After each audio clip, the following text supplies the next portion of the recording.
네, 해커스 학생 여러분들 반갑습니다. 자, 우리 고대 시대를 쭉 하고 있는데요. 정치적인 내용과 관련한 내용을 쭉 앞서 살펴봤습니다.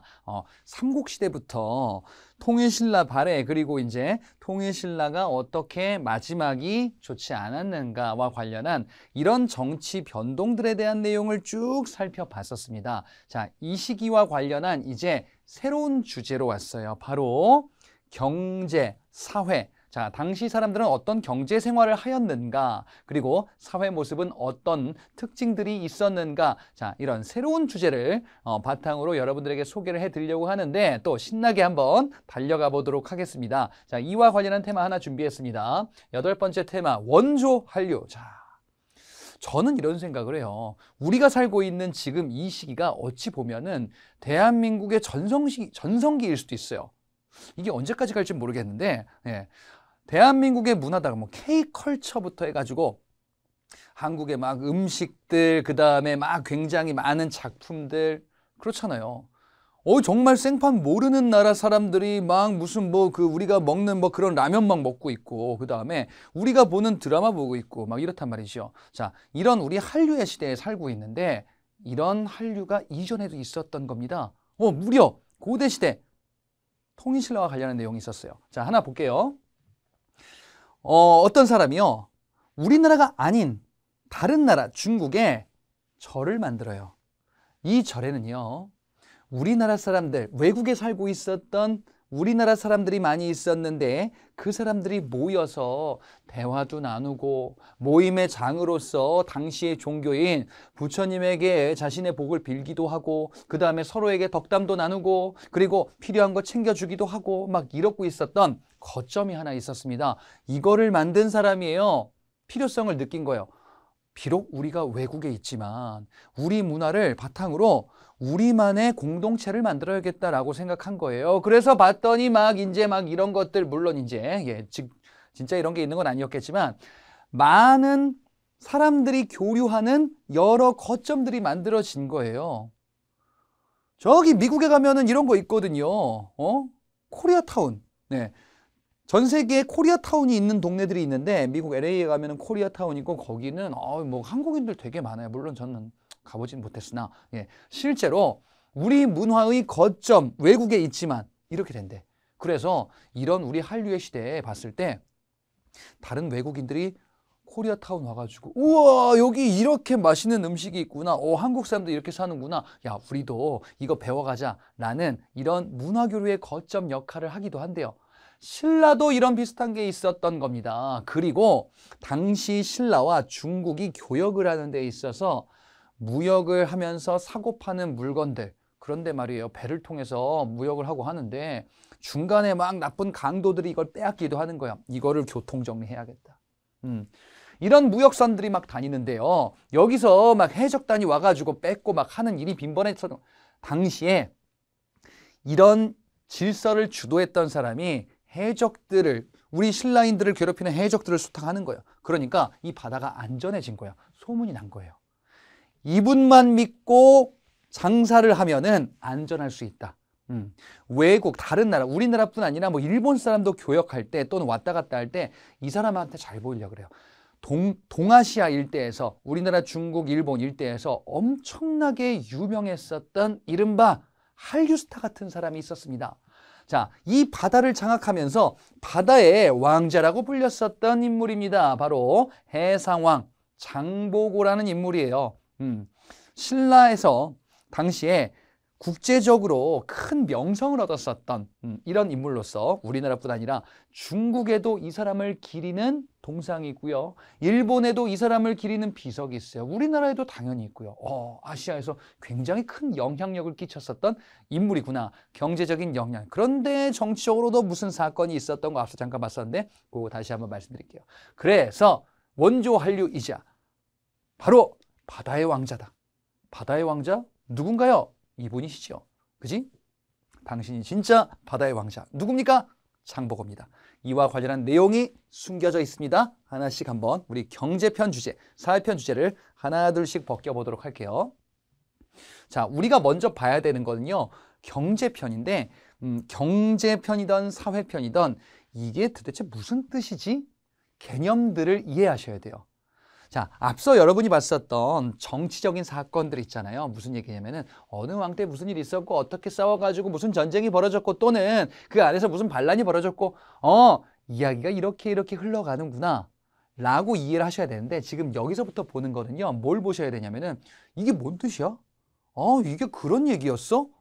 이게 무슨 뜻인지를 아셔야 돼요. 자, 하나씩 볼게요. 삼국의 경제에서 수취 제도라고 나오죠. 수취가 뭐냐면은 걷는다라는 뜻이거든요. 뭘? 세금을 걷는 거예요. 세금을 걷는 거, 이게 수취예요. 세금 제도예요. 그러면 지금이랑 다른 겁니다. 뭐가 다르냐면은 지금은 세금을 돈으로 걷어요. 즉 화폐로 걷는다라고 보시면 돼. 근데 이때는 돈, 즉 화폐를 널리 사용하기 전이에요. 그래서 그럼 돈으로 한 거든 뭘 걷지? 이런 걸로 걷는 거야. 조세, 공납, 역.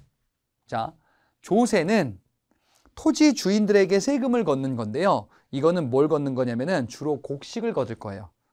화폐를 쓰이기 전이니까 토지에서, 땅에서 농사 짓는 이 땅 주인들에게 너희들 생산한 쌀 중에 예를 들어서 쌀 중에 얼마를 세금으로 내라.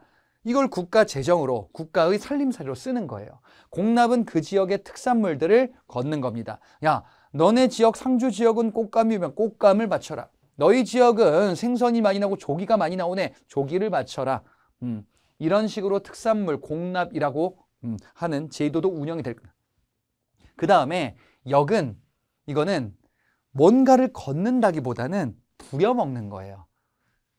15세 또는 16세, 이건 뭐 시기마다 조금씩 다를 건데 15세 또는 16세의 남자들은 어느 정도 성인의 역할을 할 수 있다라고 옛날부터 이제 판단했거든요. 그래서 이 사람들은 남자들을 중심으로 남자들은 노동력을 부리기에 즉 일을 부려먹기에 충분하다라고 판단해요. 그래서 이 사람들을 데려다가 일을 시키기도 하고 뭐 성곽을 보수하는 일을 하기도 하고 또는 전쟁 날 때 동원하기도 하고 전쟁병으로 끌고 가기도 하고 이렇게 하는 거예요. 예, 이런 식으로 백성들에게 뭔가를 거두는 겁니다. 곡식 같은 걸 걷고 또 노동력을 부리는 이걸 징발한다라고도 이야기를 해요. 이 징수할 때 징이 강제로 뭔가를 하게 한다라는 뜻이에요. 남자분들 같은 경우는 뭐 군대를 갔다 올 또는 갔다 온 분들이 있을 거 아니에요. 그러면은 뭘 받냐면요. 징집 통지서라는 걸 받아요. 징집. 강제로 모이게 하는 거예요. 그치? 강제로 시키는 거야. 전 세금 내기 싫은데요? 안 돼. 그래도 걷어가. 저는 가서 일하기 싫은데요? 안 돼. 그래도 끌려가. 이런 게 수취제도와 관련이 있는 거야. 예, 우리가 세금 내기 싫다고 안 낼 수 없거든. 똑같은 거다. 국가를 운영하기 위해서 필요한 것들이에요. 자, 그러면 국가가 이런 것들을 거두어서 정부가 이런 것들을 거두어서 정부를 운영을 하는 거예요. 그런데 일하는 사람들에게 뭔가를 줘야죠. 무슨 얘기냐? 국가가 있어요. 근데 관리가 있어요. 공무원이 있어요. 관리가 일을 해요. 공무원이 국가를 위해서 일을 하잖아요. 그치?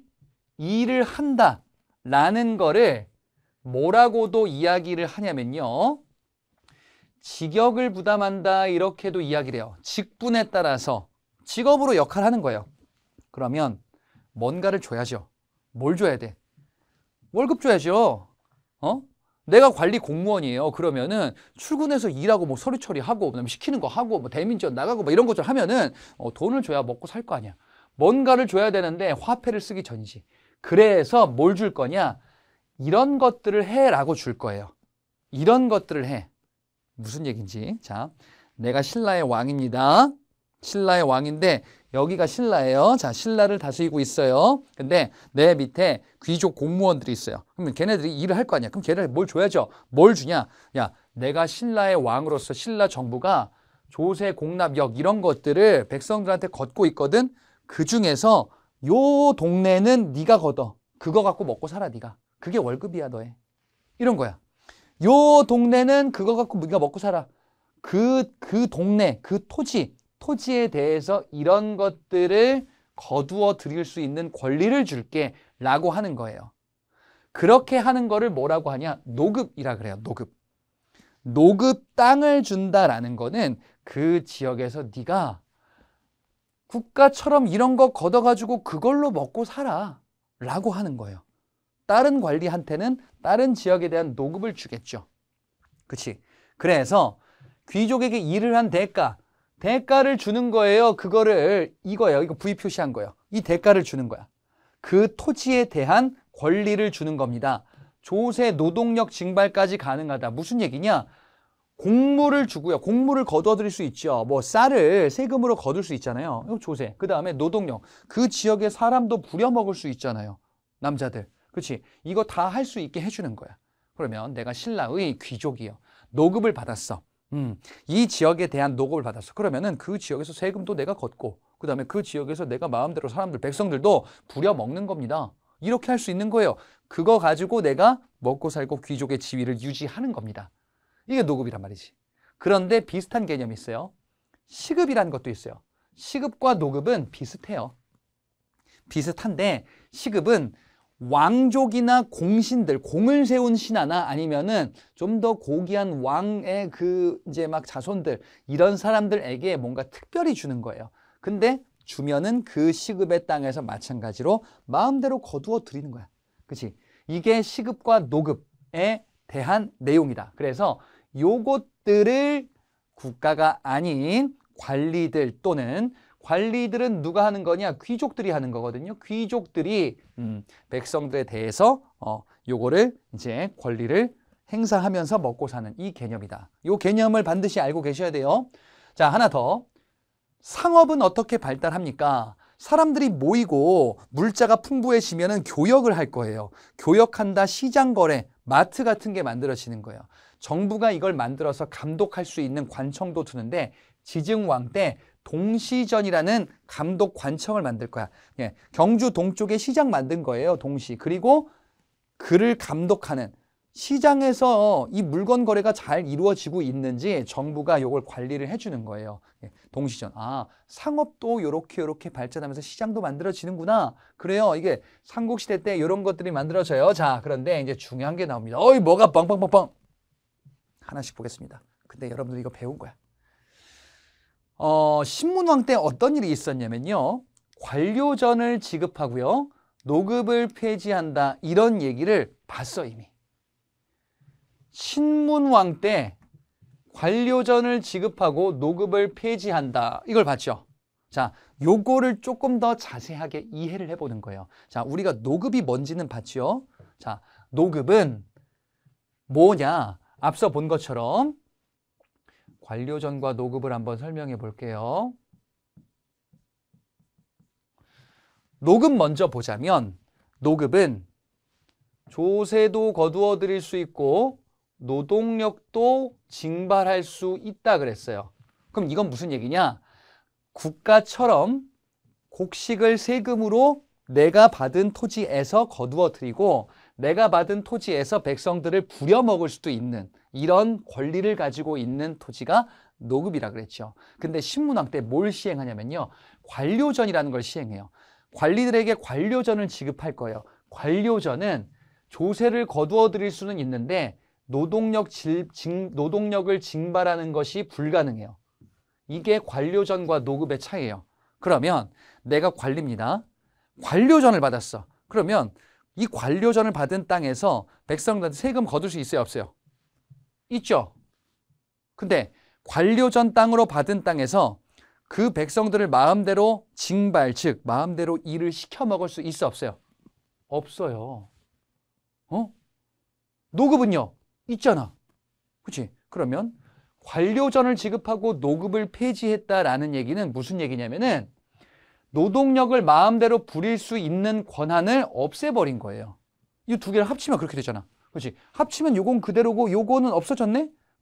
관료전이 시행되고 노급이 폐지됐다라는 거니까 요게 바뀐 거잖아, 요거. 그렇지? 요게 바뀐 거야. 그래서 귀족들의 권한을 약화시켰구나라는 거예요. 신문왕 시기 때 이 조치를 취한 이유는 귀족들의 힘을 약화시켜서 왕의 힘을 키우겠다예요. 야, 노동력을 마음대로 부리는 거는 귀족들 니들이 하지 마. 이거 국가가 해야지. 그럼 여러분 생각해 봐봐. 귀족들이 이 얘기를 들으면 알겠습니다, 협조하겠습니다 라고 할까? 기분이 안 좋지 않을까? 내가 갖고 있는 거 뺏는 거잖아요. 그렇죠? 근데 신문왕에 왕의 힘이 세요. 불만 있으면 얘들아 진실의 방으로 다 오너라. 이러면 어떡하겠어요? 무섭지 않을까? 강력한 왕권이 있기 때문에 가능한 조치가 되는 거예요. 그런데 관료전을 지급한 게 먼저고 노급을 폐지한 게 다음이에요. 이것도 한번 말씀드릴게요. 보세요. 관료전을 지급하고 기존에 있던 노급을 폐지한 거야. 이게 순서가 바뀌면 틀려요. 이게 왜 그러냐면은 예를 들어서 노급을 먼저 폐지하고 그 다음에 관료전을 지급했다고 생각해 보세요. 자, 노급을 폐지해. 그럼 이거 없어. 관리들이 세금도 못 걷고 노동력도 마음대로 부릴 수 있는 권한 자체가 아예 없어. 그럼 관리들은 일한 대가로 받는 게 아무것도 없죠. 갑자기 관리들이 자원봉사자가 돼버려. 이상하잖아. 관료전을 시행하고 그 다음에 노급을 폐지하는 거예요. 그래서 이게 중복이 됐다가 이게 없어지는 거예요. 그래서 관료전 지급이 먼저, 노급 폐지가 다음입니다. 둘 다 목적은 왕권을 강화시키고 귀족의 경제적 기반을 약화시키는 게 목적이다라고 파악하시면 되겠어요. 그리고 이후 왕, 성덕왕이라는 왕 때 정전을 지급하게 될 거예요. 이 정전은 관리들에게 주는 토지가 아니라 일반 백성들에게 주는 토지예요. 백성들에게 토지에 대해서 권리를 주는 거거든요. 그걸 정전이라고 할 건데 백성들에게 주니까 국가가 백성들한테 옛다 받아라. 이런 권리들 너희들 받아. 그러면 백성들이 와, 신라는 이렇게 우리의 권리를 인정해주고 땅을 주기도 하는군요. 신라 왕 최고입니다. 국가의 토지 지배력이 강화되는 거예요. 국가가, 즉 정부가 백성들에게 무언가를 챙겨줄 수 있는 그 역량, 이런 거를 행정력이다 또는 지배력이다라고 하거든. 그렇잖아. 내가 여러분들한테 뭔가를 막 쏴요. 제가 유튜브로 이런 거 쏩니다. 그렇게 한다고 해봐. 그러면은 와 진짜 임진석 강사 대단하다. 이런 거 생각할 수 있을 거 아니에요. 이것도 마찬가지입니다. 정전을 지급했다라는 거는 국가의 행정력, 즉 토지 지배력이 강화되었다라는 것을 보여주는 대목이에요. 그렇게 왕권이 강해지고 국가의 체제가 탄탄해지고 있었던 이런 시기. 근데 좀 방심했다 그랬죠. 방심했어. 귀족들은 노급을 노급에 대한 권리를 다시금 얻고 싶어요. 노급 부활. 경덕왕 때 그래 귀족들 챙겨줘도 괜찮아. 귀족들에게 노급을 부활시켰다라는 거는 노동력 징발, 노동력을 마음대로 부릴 수 있는 거 귀족한테 다시 주는 거예요. 왕의 권한이었었던 거를 다시 떼준 거예요. 방심했다. 그래서 이때부터 뭔가 조금 힘이 약화되다가 나중에 이제 해공왕 때 왕이 죽고 그리고 신라가 막 혼란해지는 이런 모습으로 바뀌는 거지. 자, 그래서 요렇게 순서가 흘러간다라는 사실을 반드시 기억하시고 이게 무슨 얘기인지 지금 제가 설명을 해드린 거예요. 자, 국가가 세금을 걷어들이기도 하고 또는 국가에게 일하는 관리에게 그 권리를 주어서 네가 세금을 거두어서 이걸 먹고 살아도 된다라고 하기도 하고 세금을 걷잖아요. 세금을 걷는 기준이 있고 문서가 있어야 돼요. 내가 만약에 국가인데 이 지역에 살고 있는 백성들한테 야, 너 쌀 한 가마니 내놔. 뭔데요? 세금. 다음 날 너 한 가마니 더 내놓을래? 왜요? 세금? 아니 저 어제 냈는데요. 그냥 내 맘인데 왜? 내라면 내. 이렇게 하면은 나라가 아니죠. 이렇게 하면 깡패잖아요. 그렇지? 기준이 있고 기록을 해놔야 돼요. 세금을 걷는 문서를 기록해야 돼요. 이건 지금도 있어요, 당연히. 인터넷으로 지금 막 관리를 하고 있고요, 정부도. 그 다음에 그 부서 조직도 있어요. 국세청이라는 조직도 있어요. 이렇게 관리하는 문서가 있어야겠죠. 이게 바로 신라의 민정문서라는 문서예요. 이 민정문서는 지금으로 치면 관청에서, 관공서에서 세금 어떻게 걷는지 그런 것들 막 정리하는 서류철이에요. 서류철 문서예요. 그 문서 쪼가리 하나가 일본에서 발견됐어요. 예, 신라와 일본이 교역하는 데 있어서 일본에 신라의 문서가 넘어간 거예요. 그래서 이걸 보니까 와, 얘네 이렇게 걷었구나라는 걸 알 수 있어요. 결국 뭐예요? 세금을 걷고 노동력을 부리는 그거 근거 자료 정리한 거예요. 얘네 동네에서는 이런 사람들, 그 다음에 이런 토지에 대해서 세금 걷고, 그 다음에 이런 사람들이 나이별로 이렇게 있구나라는 것들을 정리한 거예요. 이 지역의 관리인인 촌주라는 사람이 3년마다 한 번씩 요거를 조사하고 관리할 겁니다. 우리 지역의 사람들은 이만큼이 있고, 남자는 얼만큼이 있고, 여자는 얼만큼이 있고, 노인은 얼만큼이 있고, 어린이는 얼만큼이 있고, 또 토지는 얼만큼이 있고, 토지의 종류는 이렇고, 그 다음에 세금을 거둘 만한 과일 나무들은 이런 것들이 있고, 이런 것들을 쭉 정리한 거예요. 촌락마다 여러 가지의 정보들을 기록을 한 거예요.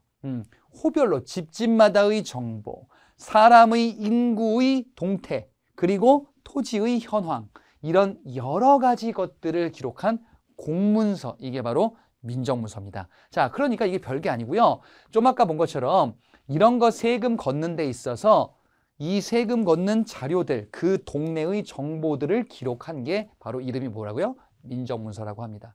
자, 우리의 경제 사회편에서는 이게 무슨 뜻인지를 계속 파악하는 거예요. 아하, 민정문서는 이런 문서였군요. 시야를 좀 확대해 볼게요. 신라 내에서 경제적으로 어떻게 돌아가는지를 봤죠. 조금 신라 밖을 볼게요. 신라와 다른 국가들이 어떻게 교역하는지를 볼 겁니다. 자, 당나라는 중국의 국가죠. 당나라와 교역합니다. 중국은 당시, 그리고 당분간 전 세계에서 많은 물자가 모이는 중심지 중에 하나거든요. 우리가 중국과 교역한다는 거는 중국을 비롯한 다른 국가들도 접촉할 수 있는 거거든요. 우리나라와 가까운 산둥반도라는 지역이 있어요. 지도가 이렇게 있으면요. 여기 한반도가 있고 여기 중국이 이렇게 있거든요. 이쪽에 우리나라 쪽이랑 가까운 데가 있어요. 이 지역에 신라인들이 건너가서 사는 거예요. 신라방이라는 신라인들 마을이 있어요. 이게 코리아타운이에요. 그리고 신라인들이 살기도 하고 왔다 갔다 교역하면서 잠깐 머무를 수도 있잖아요. 그럼 뭐가 있어야 돼? 호텔, 숙소 같은 게 있어야죠. 그런 걸 신라관이라 그래요. 여기는 신라인들이 모여서 살고 있네요. 이렇게 모여서 사는데 우리 신라 사람들도 모여서 더 많은 얘기를 나누고 거점을 마련해서 우리 사람들끼리 서로 도와주고 객지잖아요. 머나먼 곳에서 우리 서로 도와주는 이런 거 만들자. 자, 이런 만드는 여러 가지 노력들이 있었던 거고 그게 장보고의 노력이 될 겁니다. 그 얘기는 조금 이따 하고 진짜 어느 정도 무역을 했는지 한번 볼게요. 대표적인 무역항으로서 신라에서는요. 당항성과 울산항이라는 곳이 있었어요. 당항성과 울산항이라는 이 항구를 통해서 우리나라에서 신라에서 중국과 또는 다른 나라들과 많이 교역을 하면서 다른 여러 국가들도 상대하게 되는데 여기 아라비아 상인까지 왕래하게 될 거거든요.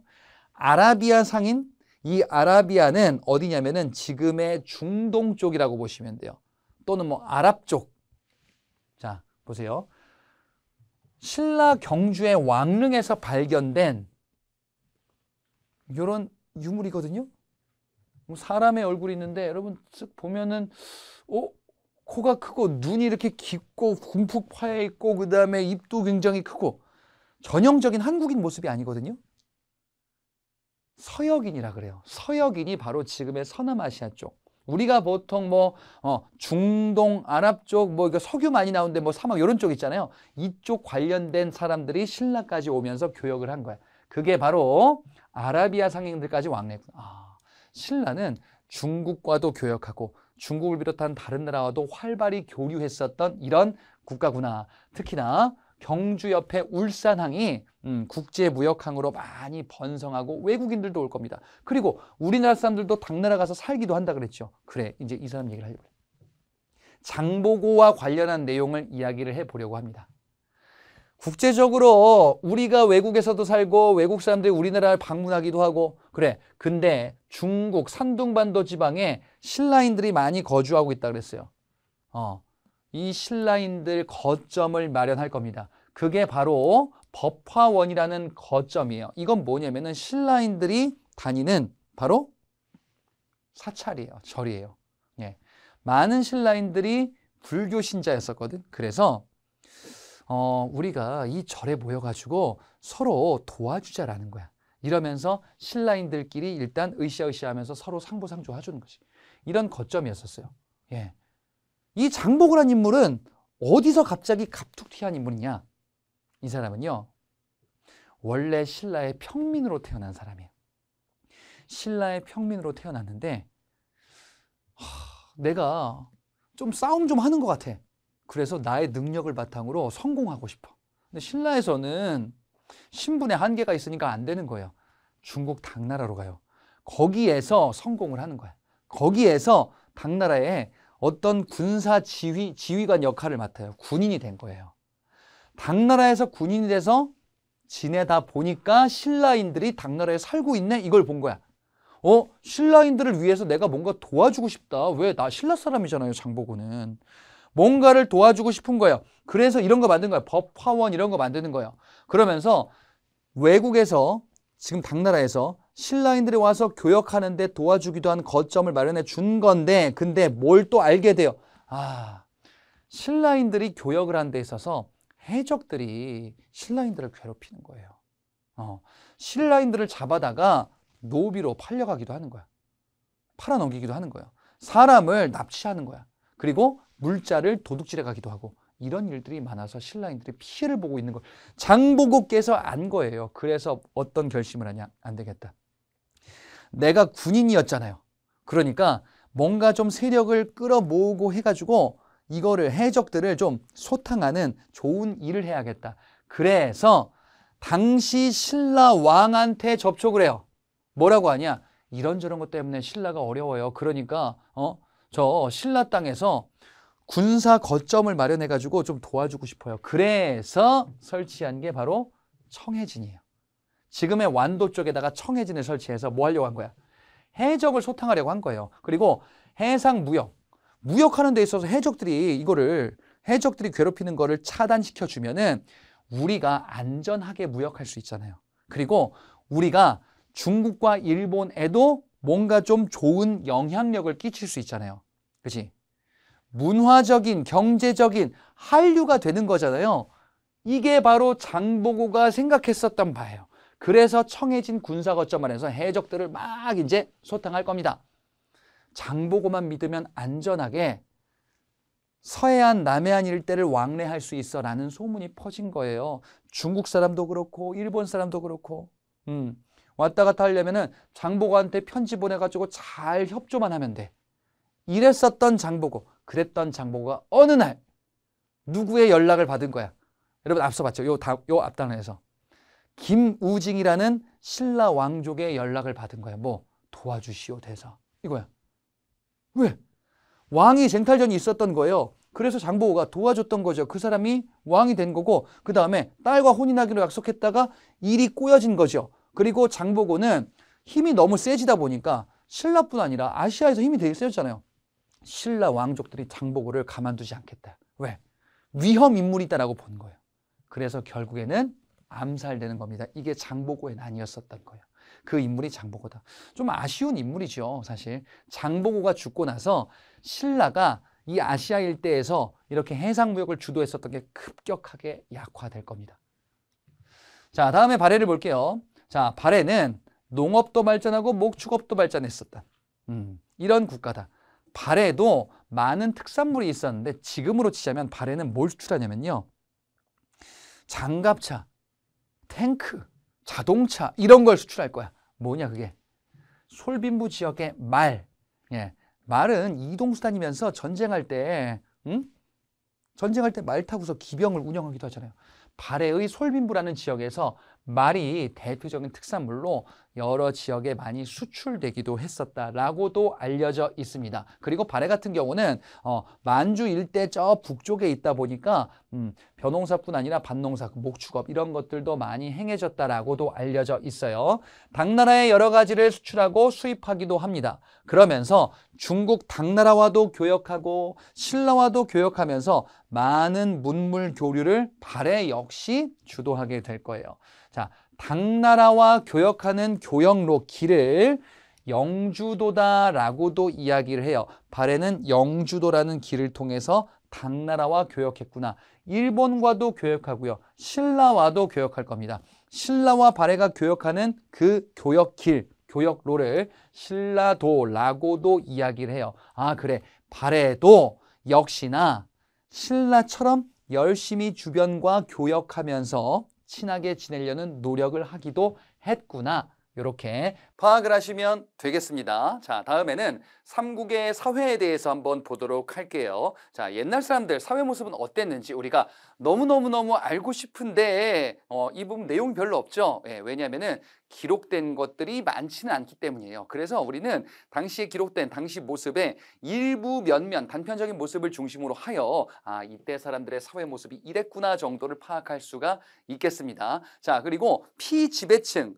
이 지배를 당하는 일반민들의 생활은 역시나 더 사료가 부족해요. 그래서 지배층들을 중심으로 당시의 모습이 어땠는지 이렇게 파악을 한다. 양해 말씀을 드립니다. 요거는 자료가 없기 때문에 어쩔 수 없는 부분이다. 자, 고구려를 한번 보도록 하죠. 고구려의 왕족은 바로 이제 고씨라고 불리는 계층들이다. 자, 그래서 이 주몽, 고구려를 건국했던 주몽의 후손들, 이들은 이제 고씨라고 불린 거지요. 이 성씨를 고씨라고 삼았고, 그리고 그 외의 귀족들을 중심으로 하여 이렇게 이제 고구려라는 국가를 운영하게 됩니다. 자, 그래서 지배층이다라고 한다면 왕족, 귀족, 자, 이들은 이제 지배층이다라고 이야기를 하는 거예요. 이들이 국가의 중요한 사항을 논의하기 위해서 회의를 개최하게 되니 이건 여러분들 앞서도 봤었던 제가회의다라고 이야기를 해요. 가라고 불리는 거는 바로 이제 부족장들을 의미하는 거죠. 부족장들의 연합으로 만들어진 이런 연맹체 국가에서 출발한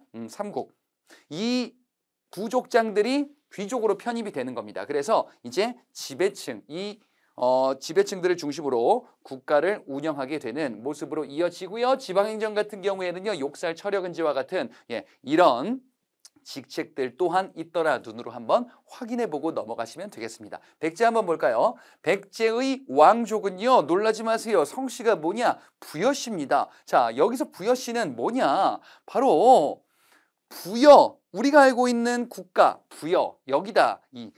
우리는 부여에서 온 후손들이다라는 걸 표방하기 위해서 바로 이제 부여씨다라는 성씨를 삼았다라고 볼 수가 있겠어요. 그래서 백제의 기원을 따지고 올라가 보면은 백제를 세웠었던 온조는 고구려 주몽의 아들이었었죠. 그리고 고구려는 부여계통이죠. 아, 그래. 부여. 고구려, 백제 이렇게 이어지는 하나의 흐름을 발견할 수 있구나. 아, 백제의 지배층은 고구려 부여계통이다라는 걸 알 수 있는 단서가 바로 백제 왕족의 성씨, 부여씨라고 불리는 이런 단서다라고 볼 수 있습니다. 그리고 그 외의 귀족들, 역시나 왕족과 귀족을 중심으로 하여 국가를 운영하겠죠. 백제도 마찬가지로 이제 국가의 중요한 사항을 이들이 모여서 논의를 하게 되는데요. 이들이 모이는 백제 후반기 때의 어떤 바위, 그 스팟 포인트가 있습니다. 어디냐? 정사암이라고 불리는 바위입니다. 예, 이 정사암이라고 불리는 바위에 모여서 국가의 중요한 여러 가지 내용들을 결정하게 되는 귀족회의를 열게 되더라라고 볼 수가 있겠습니다. 자, 그래서 고구려와 백제 이렇게 살펴봤어요. 다음에 이제 신라, 그 다음에 고구려, 신라와 발해의 사회 모습을 한번 보도록 할게요. 자, 이것도 우리가 본 내용들이거든요. 신라의 사회 모습에서 우리가 주목할 만한 게 이 나라에는 신분제도가 있었대요. 근데 신분제도는 신라 말고 다른 국가들도 있어요. 근데 이 신라의 신분제도가 굉장히 폐쇄적인 신분제도를 특징을 띠고 있어요. 무슨 얘기냐면은 내가 아무리 능력이 뛰어나도 나의 신분적인 한계를 극복할 수가 없어. 내가 우리 반에서 공부를 제일 잘해. 실력만 놓고 보면은 전교 1등이야. 근데 너는 전교 1등을 하면 안 된대. 그래서 성적으로 보면 전교 1등인데 결과를 보니까 전교 10등. 왜 전 10등이에요? 1등부터 9등까지는 정해져 있어. 성적이 안 좋아도 정해져 있는 거예요. 내가 친구한테 인기도 많아요. 반장, 회장 하고 싶어. 근데 넌 안 된대. 이건 회사에서도 마찬가지예요. 내가 우리 조직에서 일을 제일 잘해요. 그리고 내가 무슨 어디 일 추진하고 미팅 나가면은 계약 내가 다 따내. 근데 승진이 안 돼. 이러면 너무 억울하지 않을까요? 이런 제도가 있는 거야. 이게 골품제입니다. 골품제는 골품 두 개로 나눈 거예요. 일단 기본적으로. 골은 왕족이에요. 왕족. 왕족을 골이라고 해요. 품은 두 품이다라고도 하는데 왕족이 아닌 귀족들 이렇게 얘기해요. 근데 왕족에는 종류가 원래 둘이 있었어요. 성골과 진골이 있었어요. 성골이 원래 왕을 담당하는 왕족이고 진골은 왕족이긴 한데 좀 그렇게도 얘기해요. 왕족이긴 한데 주류가 아니야. 좀 이렇게 밀려난 애들. 성골과 진골이 있었는데 원래 진짜 왕족이 성골이었었어요. 그런데 얘네가 숫자가 줄은 거야. 예.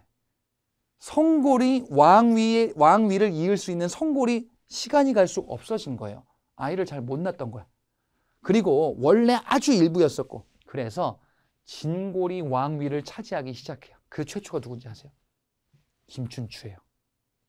우리가 앞서 봤던 복수의 화신 그 김춘추 있잖아. 이 김춘추가 성골이 아닌 진골 중에서 왕위를 처음 차지한 거예요.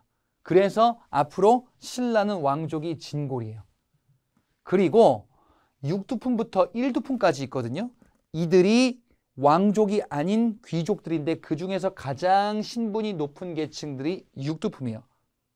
진골이 제일 높고 그 다음이 6두품 그 밑에 쭈루룩 귀족들 신분이 있는 거야. 그런데 진골이 제일 높으니까 이들은 자기가 능력이 좀 떨어진다 하더라도 되게 높은 관직을 맡을 수도 있어요. 근데 6두품부터 이제 진골을 넘을 수가 없어요. 이런 거야. 관등 승진에 제한이 있는 거예요. 내가 아무리 능력이 뛰어나도 승진이 안 돼요. 내가 아무리 공부를 잘해도 그 이상의 지위를 차지할 수가 없어요. 관등 승진에 제한이 있었다. 누가 제일 불만이 있겠어요? 6두품. 진골은 불만이 없어요. 당연히. 진골은 왜?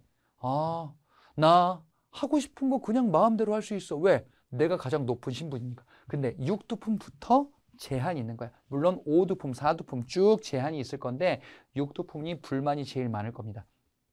신라의 관등, 관리 등급이라고 하는데 신라의 관리 등급은 1부터 17까지 있거든.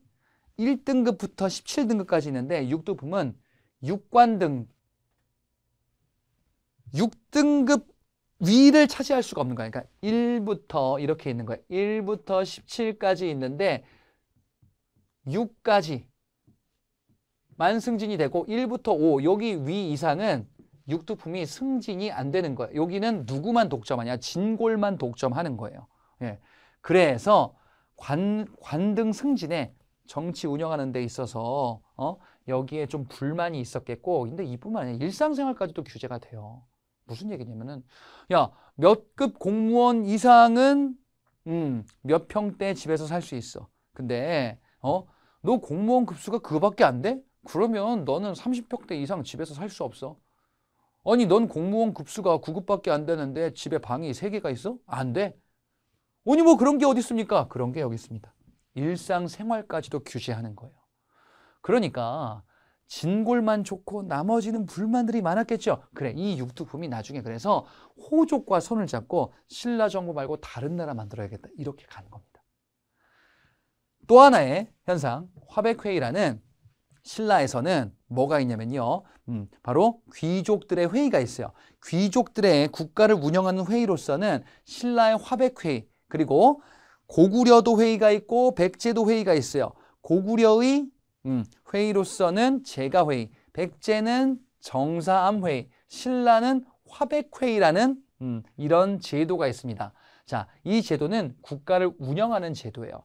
화백회의에 귀족들이 모여가지고 이제 앞으로 우리 백제랑 전쟁을 할까? 말까? 세금을 더 걷는 거를 할까? 말까? 이런 것들을 결정하는 신라의 모습이 있습니다. 자, 또 하나.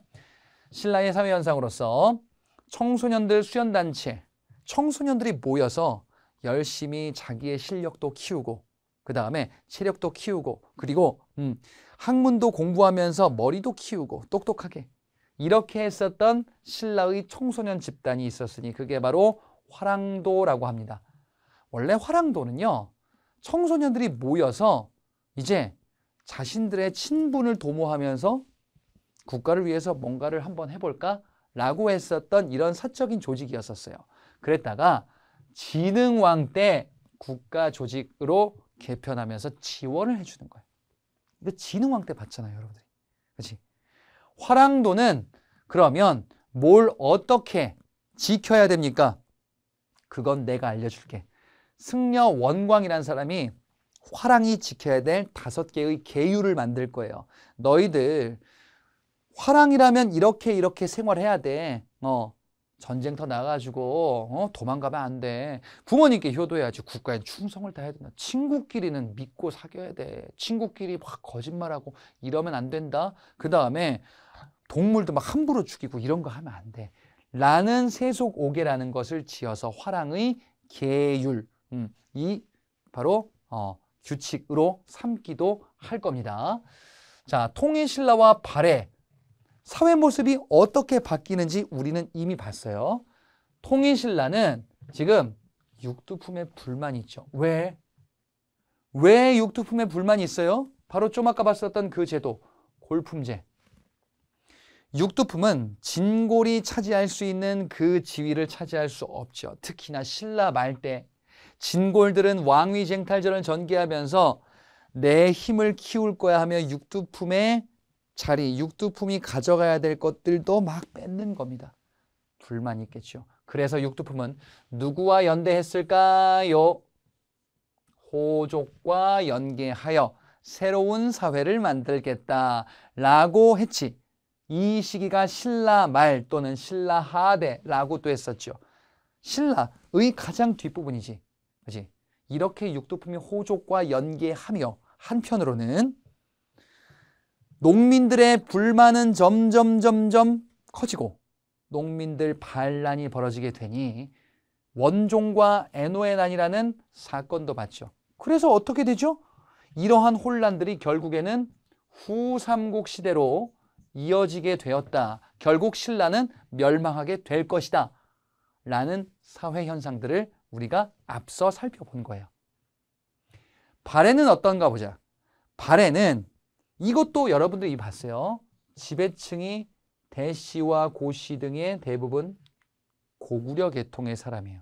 자, 고씨는 발해의 귀족이면서 이전 고구려의 왕족이에요. 고구려 왕족은 고씨라고 합니다. 그리고 발해를 세운 사람이 대조영이었었죠. 예, 발해의 왕족이요. 그래, 이들이 뭐? 고구려계 사람들이야 다. 지배층이구나. 근데 지배를 당하는 계층, 발해의 피지배계층, 피는 당한다는 뜻이거든요. 피지배계층으로서는요, 누구냐? 바로 말갈인, 말갈족이라고 불리는 이 사람들이 고구려 사람들, 옛 고구려 사람들에게 지배를 당하고 있는 거예요. 그래서 소수의 고구려 사람들이 다수의 말갈족을 지배하는 이런 뭔가 두 민족으로 나눠져서 운영되는 국가가 발해였었습니다. 자, 이런 당시의 발해의 사회 모습 또한 우리가 살펴볼 수가 있겠습니다. 자, 이제 경제사회편 문제를 통해서 우리 배운 내용들 한번 확인해 보도록 하겠습니다. 1번 문제를 보죠. 가라 시행한 순서대로 옳게 나열한 것을 골라보자. 자, 각종 제도들이 나와 있는데요. 자, 여기서는 순서까지 물어보고 있습니다. 예, 우리가 배운 거에 분명히 있을 것이다. 가를 볼게요. 지금 이거 보기 전에 통일신라의 토지제도다라고 되어 있는데 가에 교서를 내려서 문무 관료전을 지급한다 라는 내용이 소개되어 있습니다. 가만, 관료전의 지급. 신문왕 때인데 신라 신문왕 때 관료전을 지급하고 노급을 폐지했다라는 왕권 강화 정책, 토지제도를 봤었고 그 의미가 무엇인지 이 단원에서 우리가 살펴봤었습니다. 자, 나에 보니까요, 노급 폐지 얘기가 나오네요. 노급을 폐지했다. 그러니까 관료전을 지급하고 노급을 폐지했다. 자, 요것도 신문왕 시기 때 해당되는데 순서를 알아두시라 그랬죠. 관료전을 먼저 지급하고 노급을 폐지하는 게 순서더라. 예, 요게 바뀌면 이상해진다라고 말씀드렸었어요. 그래서 노급 폐지, 관료전 지급 둘 다 신문왕인데 관료전 지급이 먼저고 그 다음에 노급을 걷어냈구나. 다 해보니까요, 처음으로 백성에게 정전을 나누어 주었다. 이전에 있었던 관료전 노급 요 제도들은 귀족들에 대한 토지 제도인데 정전은 일반 백성들에게 지급했었던 토지이지요. 왕토 사상을 근거로 지급했었던 성덕왕 시기 이 시기 때의 토지 지급이구나. 정전을 나누어 주면서 국가의 토지 지배력이 강화되었다라는 것을 봤었어요. 신문왕 이후에 있었던 왕이네요. 라에 보니까 내외 관리에게 매달 지급하던 녹복을 없애고 다시 노급을 주었대요. 노급을 주어? 다시 노급을 주었대요. 그러면 노급이 다시 부활되었구나. 폐지됐던 노급이 다시 부활했다. 노급의 부활은 언제였었죠? 경덕왕 시기. 자, 경덕왕 시기인데 이는 성덕왕 이후 얘기죠. 자, 그래서 통일신라 안정기 때 신문왕, 성덕왕, 경덕왕 이후에 해공왕 이 순으로 가는데 신문왕 때의 정책이 관료전 지급, 노급 폐지 이렇게 순서대로 이어진다라고 봤었죠. 그래서 가나다라 순서대로 쭉 흘러가 주시면 되겠네요. 2번 문제입니다. 교사 질문에 대한 학생의 답변으로 가장 적절한 것을 골라보자. 질문을 하고 계십니다. 선생님께서. 지도는 이 국가의 교역로를 표시한 것이래요. 이 국가의 교역로. 어느 국가일까? 청해진을 설치하여 활발하게 해상교역을 했대요. 청해진 여기 있죠? 여기 보니까 여기 도읍지 같아요. 청해진을 근거로 해상교역을 막 요렇게 했답니다. 여기 가고 저기 가고 막 했겠죠. 청해진은 지금의 완도 쪽이고요. 그리고 여기 산둥반도의 법화원이라는 요런 사찰도 있구나. 요건 지금 누가 만든 거나 장보고가 법화원이라는 신라원 사찰을 만들기도 하고 청해진이라는 군사 거점을 두어서 해적들을 소탕하기도 하는 이런 정책을 했었죠. 자, 어쨌든 이 국가는 통일신라죠. 통일신라의 정책. 이 시기 때 있었던 경제 상황이래요. 그래요. 그러면 보면 되겠죠? 1번 사만통보와 해동통보를 발행했다. 지금 여기 배운 데까지 우리가 화폐 발행한 얘기가 딱히 나오진 않아요.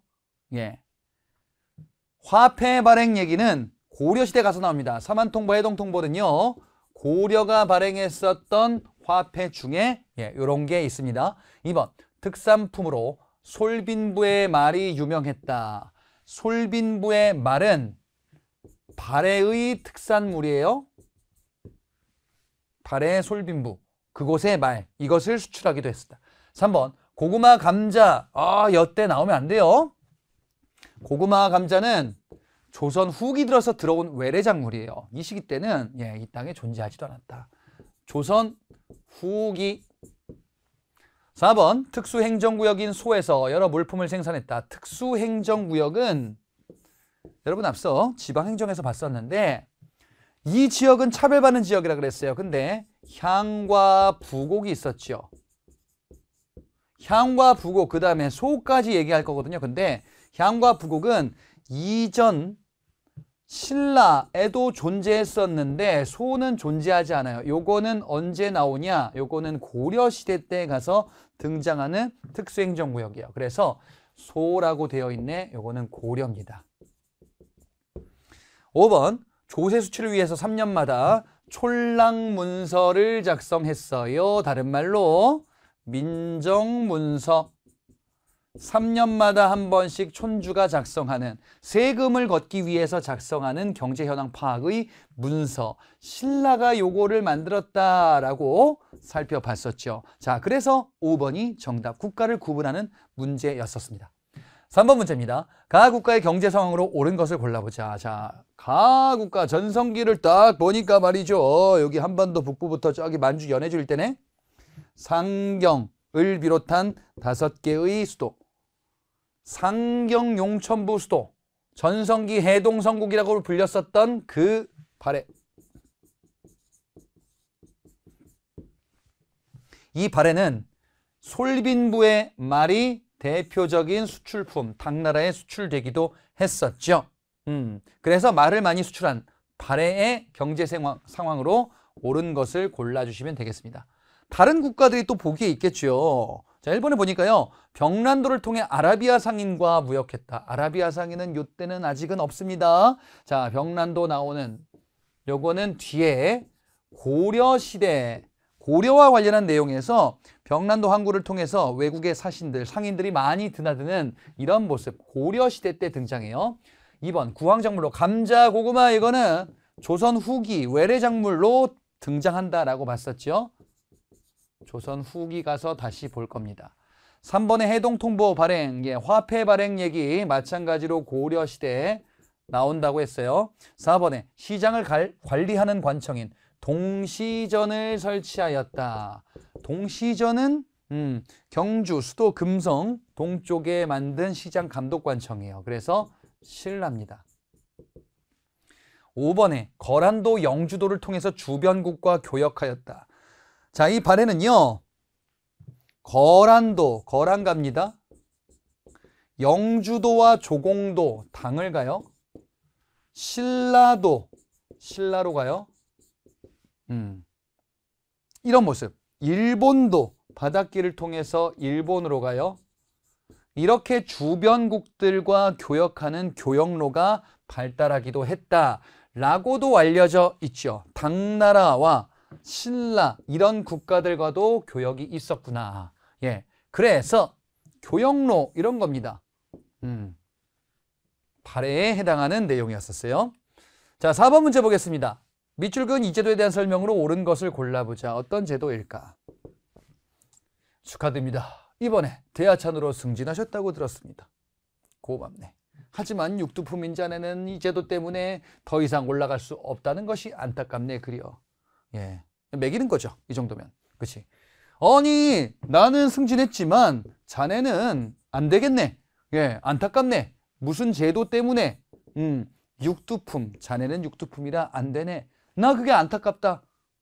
뭐 이런 식으로 왜 성격이 좀 안 좋으신가? 예. 아무튼 좀 비꼬는 것 같은데 결국 여기서 물어보는 거는 육두품이 이 제도 때문에 피해를 보고 있다라는 것을 얘기하고 있습니다. 그러면 육두품, 신라 귀족 육두품, 그 위에 왕족인 진골, 진골과 육두품 이들 간의 갈등이 벌어지겠죠. 이렇게 나눈 신분 제도를 우리는 골품 제도다 라고 이야기를 하죠. 진골, 육두품, 골품제. 신라 귀족의 신분 제도입니다.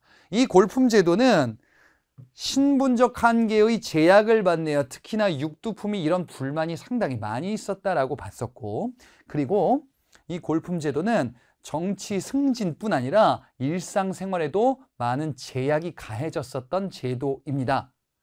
그래서 답을 찾아보면 4번이겠죠.